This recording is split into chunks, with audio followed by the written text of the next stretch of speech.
Once a quirky party fighter of 12 Nintendo All-Stars on the Nintendo 64 has evolved to what may be the 80-plus roster of gaming celebration craze that it is today.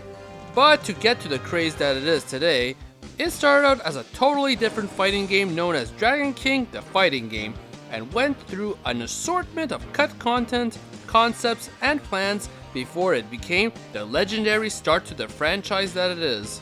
So today on Cut Content, we look at the beta cut content of Super Smash Bros. 64.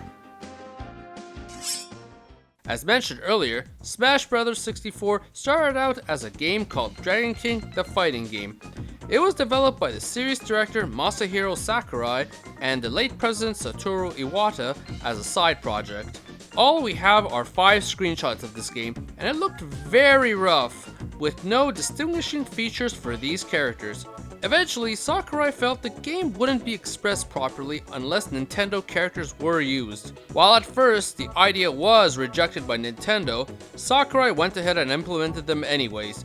After showing off this pitch, Nintendo saw the game's potential. While Dragon King the game was scrapped, the characters, however, I wouldn't say were fully scrapped. Looking at their model, and even some of the moves that they are doing here, is very much similar to what are Captain Falcon's A moves, as seen here with this kick. While those are technically scrapped characters too, we do have characters that were planned for Smash Bros. 64 and even developed somewhat into the game before being cut. 4 of them in fact. First off was Bowser, who had been known for some time, as it was confirmed by Shigeru Miyamoto in an interview where he said, "Of course, Mario, Luigi, Bowser, and Donkey Kong will be in it, yet in the final game, no Bowser." Second was Marth. Yes, we almost had our blue-haired swordsman from the very first entry.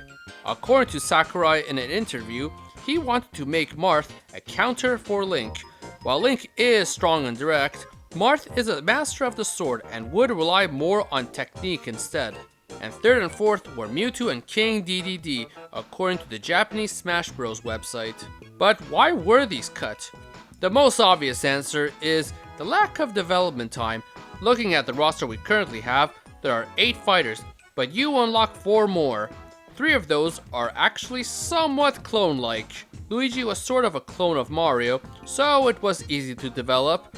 Jigglypuff was heavily based on Kirby's structure, with enough changes to make her different, but still easy to develop. Captain Falcon, while not a clone, was likely based off the scrapped Dragon King fighter, who likely had all of Captain Falcon's A moves and his structure. Only one seemingly unique was Ness. Therefore, to make Marth, Bowser, Mewtwo, and King Dedede, all of these had to be made from scratch, as they all were very unique from the original 12 fighters, and there just was a lack of time. Now, when we pop into the battle debug menu of the game, we can set up a battle however we want, with any character and stages. The menu, however, even gives us access to characters that you were never meant to play as, including Master Hand, Metal Mario, all of the Polygon Fighting Team, and Giant Donkey Kong. And they more or less have full functionality and can be used in any level. Master Hand has all of his moves mapped to the A and B button and can move literally anywhere on the map. He may, however, glitch in some ways, as seen here when punching down and getting stuck. Metal Mario and Giant Donkey Kong act exactly like regular Mario and Donkey Kong, except with different stats. The Polygon Fighting Team is an interesting one, as they have the same physics as their counterparts, but they only have access to their A moves, and nothing is on the B button itself. Also, they can't grab at all, and instead when you press the button, it uses an A move instead. None of these likely were ever intended to be in the final game, and might have been there only for developers to test these characters before they assign them proper AI. Out of the 4 confirmed characters that were cut, 3 out of 4 of these cut characters made it into the sequel, yet Dedede didn't appear until Brawl. Unless you want to count the cameo he has in the Dreamland level, which brings us to cut levels, which we have 2 of them actually, and they are actually in the data. Yes, we are now looking deep into the data of the game. First off is a level labeled as small, which clearly looks to be an early version of the Dreamland level. Wispy Woods is not here, and there is no wind effect. Also, no Flying King DDD cameo either, which may point to the fact that this may have been around the time when King DDD was still being worked on. It's a lot like the Battlefield levels we are used to, with 3 simple platforms here and nothing else. Now the weird one is this stage called New, which is seemingly another Dreamland prototype, except this one has all sorts of weird objects all over the level. Everything from a large block off to the side to invisible platform in places, and of course this open roof jail where it would be fun to combo people repeatedly into. My theory is that this was likely a test map for the developers. If they wanted to test an element, they threw it into this level and saw how it performed, which may explain why it's such an odd collection of platforms here. Other than these, there were a few alterations to existing levels compared to their beta counterpart. This includes yet another early version of the Dreamland level, with deeper shade of green and taller grass. Hyrule Castle also had an early version, which had a brighter background and the castle itself being brown, and Saffron City having a brighter pink rooftop. The interesting thing, however, is that the Metal Mario level, the Race to the Finish section, and Final Destination, which are normally only meant for single player action in Smash 64 and not selectable in Versus mode, have spawn points for up to 4 players. Now this doesn't confirm if these were once meant to be Versus stages, but scrapped, even though Final Destination would make a little too much sense. But take Race to the Finish for instance. It would have no way of knocking anyone out since all sides are covered. So it is possible that these spawn points were there simply as error handlers in case someone hacked their way to the level, or for developers to test the level with multiple characters. Now we are in the audio department, and we actually have a few unused voice clips, and most of them point to unused Final Smashes. Back during Brawl's development days, Sakurai did confirm that they had Final Smashes planned for Smash 64, but ultimately it didn't happen. What we have found are 5 characters with these voice clips for Final Smashes, including Captain Falcon. Come on!